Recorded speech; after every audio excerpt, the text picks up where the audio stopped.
अलावा एफआईआईज और डीआईआईज का एक्शन कैसा रहा उस पर भी नज़र डालेंगे। डीआईआईज ने कल करीब 1770 करोड़ की खरीदारी कल के ट्रेडिंग सेशन में की। वहीं फॉरेन इंस्टीट्यूशनल इन्वेस्टर्स ने दूसरे दिन लगातार कल बिकवाली की, करीब 970 करोड़ की बिकवाली एफआईआईज ने कल के ट्रेडिंग सेशन में की। इंडेक्स फ्यूचर्स और इंडेक्स ऑप्शंस की बात करें तो इंडेक्स फ्यूचर्स में 680 करोड़ की बिकवाली, इंडेक्स ऑप्शंस में 56,700 करोड़ की बिकवाली कल दिखी। इन स्टॉक फ्यूचर्स में 3000 करोड़ की बिकवाली और स्टॉक ऑप्शंस में 1830 करोड़ की खरीदारी कल दिखी। तो भारतीय बाजारों के लिए वैसे तो अच्छा दिन था, लेकिन फिर एक बार एफआईआईज ने कल के ट्रेडिंग सेशन में बिकवाली की और डोमेस्टिक इंस्टीट्यूशनल इन्वेस्टर्स से जो मोमेंटम है वो कल भी कंटिन्यू होता हुआ नजर आया। लेकिन इस बीच हमारे साथ डिम्पी जुड़ चुके हैं। डिम्पी, बताएं आज बाजार की चाल कैसी रह सकती है? डोमेस्टिक इन्वेस्टर्स से जो मोमेंटम है वो कंटिन्यू होता हुआ फिर एक बार कल नजर आया। निफ्टी और बैंक निफ्टी पर कौन से लेवल्स पर हमें नजर रखनी चाहिए वो भी बताएं। आशीषा, गुड मॉर्निंग। देखिए, कल मार्केट की क्लोजिंग ठीक थी। कल फिर से हमने 26,000 के ऊपर निफ्टी ने क्लोज किया और 54,000 के ऊपर बैंक निफ्टी ने क्लोज किया। एक्चुअली क्लोजिंग ज्यादा इंपॉर्टेंट होती है, इस बजाय आप मिडल ऑफ द ट्रेड क्या कर रहे हैं उसमें ज्यादा इंपॉर्टेंस नहीं रखते हैं। तो दोनों की क्लोजिंग अच्छे नोट पे हुई है, पहला पॉइंट। दूसरा पॉइंट, बैंक निफ्टी की एक्सपायरी थी, तो कल बैंक निफ्टी का जो रोल ओवर का फाइनल नंबर आया वो करीब आया 64-63% के आसपास का, और 3 मंथ एवरेज है करीब 75% की। तो एवरेज से कम रोल ओवर था। पोजीशनों की कटान यहीं पे ज्यादा हुई है। अगली सीरीज थोड़ी सी लाइट गई है। 1,50,000 कॉन्ट्रैक्ट ट्रांसफर होते हैं, 1,20,000 कॉन्ट्रैक्ट ट्रांसफर हुए, तो 30,000 कॉन्ट्रैक्ट का डेफिसिट हुआ। वो इसी महीने के कटान में ही ज्यादा कट गया। तो बैंक निफ्टी अभी लाइट सीरीज के तौर पर है, और बैंकिंग से जुड़ी हुई या फिर फेड से जुड़ा हुआ कोई भी पॉजिटिव ज्ञान आएगा, बैंक निफ्टी एक राउंड का रिएक्शन अभी और देगा। एक और पॉइंट में बैंक निफ्टी का आज पहले जोड़ देता हूँ, वो है 0.94 का वापस से तैयार हो जाना। पुट कॉल रेशियो 1 से नीचे चला गया बैंक निफ्टी का, इसका मतलब जो स्लाइटली ओवरबॉट था वो वापस फेयर वैल्यू की तरफ आ रहा है। ये 0.75 पे फेयर वैल्यू भी हो जाएगा। कहने का मेरा मतलब है कि अभी भी अगर आप थीम चेक कर रहे हैं मार्केट में कि इंडाइसिस में कहाँ पे ज्यादा थीम है, तो मैं बोलूंगा अभी भी बैंक निफ्टी में है। बैंक निफ्टी को शॉर्ट वॉट करना नहीं है। मैं आज पहले लेवल आपको बैंक निफ्टी के बता देता हूँ, क्योंकि कल सीरीज की कटान भी हुई है। 53,800 वेरी नियर बाय का है, यानी कि जिन्होंने सीरीज में ट्रांसफर ले लिया, आप नई सीरीज में सौदा बनाना चाहते हैं फर्स्ट जॉब का अक्टूबर सीरीज, तब भी आप 53,800 का एक स्टॉप लॉस लगाना।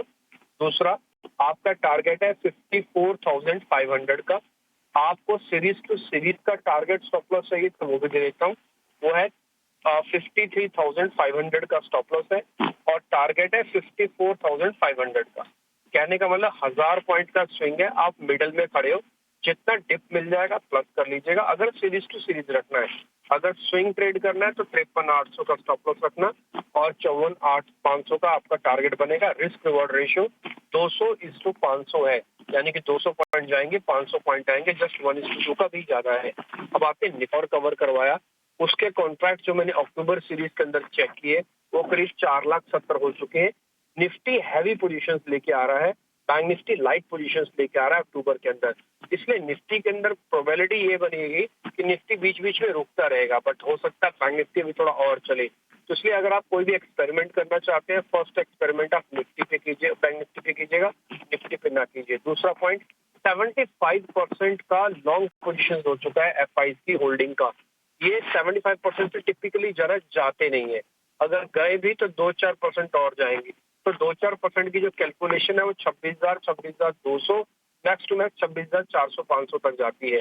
इससे ऊपर निफ्टी नहीं जाएगा फिलहाल, क्योंकि एफआई लेड रैली चल रही है। इसमें रिटेल और डीआई तो है ही नहीं, दोनों अपनी अपनी जगह पर वो बुझे हुए हैं, नीचे खड़े हुए हैं। तो इसलिए आप उस रेंज को रिस्पेक्ट करते हुए 26,200 तक अपने प्रॉफिट्स को जरूर बुक कर लें, कुछ ना कुछ प्रॉफिट जरूर बुक कर लें।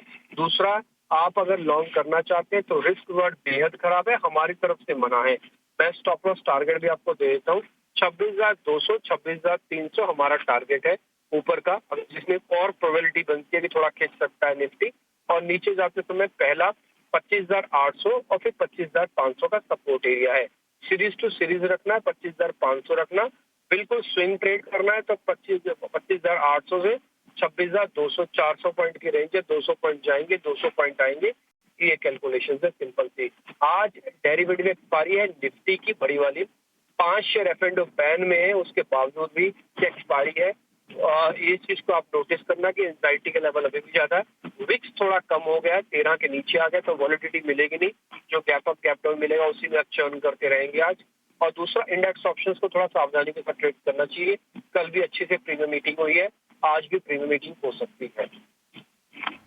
बिल्कुल, तो ये इन लेवल्स पर आपको नज़र रखनी चाहिए निफ्टी और बैंक निफ्टी पर। लेकिन बाजार पर और विस्तार में चर्चा करने के लिए अब हमारे साथ एंजल वन के senior technical analyst Devang Shah जुड़ चुके हैं।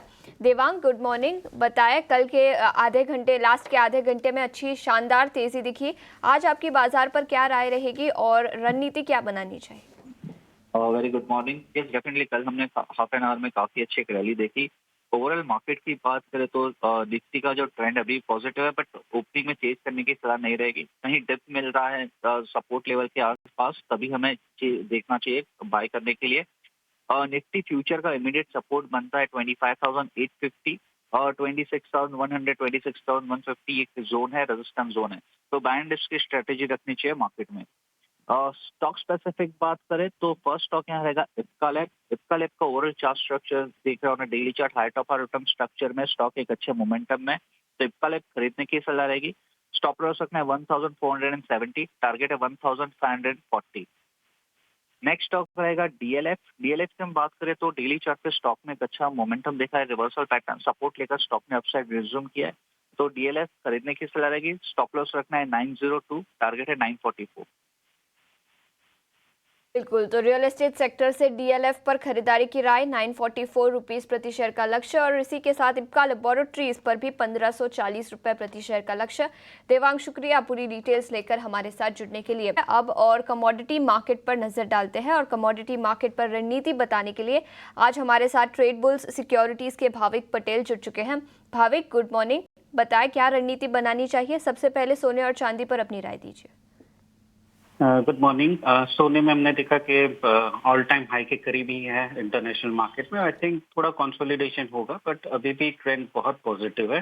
आई थिंक दोनों में बाय एंड डिप्स की स्ट्रेटेजी रखनी चाहिए। सोने में अराउंड 75,000 के करीब 75,400 का टारगेट के लिए, और चांदी में भी 91,500 के करीब आज के दिन मिलता है, तो 92,300 के टारगेट के लिए बाय कर सकते हैं और स्टॉप लॉस रख सकते हैं 91,000 तक। और बेस मेटल्स पर आपकी क्या राय रहेगी भाविक? बेस मेटल्स में हमने चाइना की तरफ से जो स्टिमुलस देखा वो काफी पॉजिटिव है, और मोमेंटम भी बेस मेटल्स में पॉजिटिव है। डॉलर इंडेक्स भी वीक है, तो कॉपर सबसे अच्छा पिक रहेगा 836 के करीब, 844 के टारगेट के लिए, और 831 का स्टॉप लॉस रहेगा। क्रूड और नेचुरल गैस पर आपकी क्या राय होगी? क्रूड में अभी लग रहा है कि डिमांड कंसर्न जरूर से आ रहा है, और 6100 6200 पे एक रेजिस्टेंस जरूर से मुझे लग रहा है आज के दिन थोड़ा और दबाव दिख सकता है, तो 5900 के करीब शॉर्ट कर सकते हैं 5800 के टारगेट के लिए, और 5940 का स्टॉप लॉस रहेगा।